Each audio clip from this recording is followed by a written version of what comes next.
वाढून गेला पाहिजे आणि पावसाच्या सरी आपल्यापर्यंत आल्या पाहिजे. पाऊस थांबायला नकोय.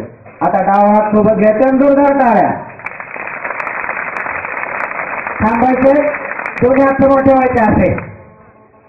सूचना आल्यावर आता टाळी वाजेल. कशी सूचना येईल? तोंड सूचना बंद. आता हाताची सूचना असेल आपल्याकडे.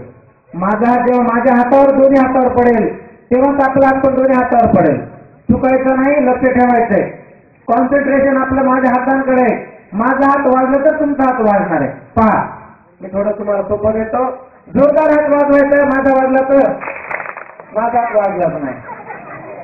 काय होतं की आपण कंट्रोल ठेवत नाही स्वतःवरती. कंट्रोल टिकवण्यासाठी योगा करावा लागतो. तो योगा करण्याची पहिली तयारी म्हणजे मी माझ्याशी प्रामाणिक असलं पाहिजे. माझा हात हातात जेव्हा वाजेल तेव्हा एकदा.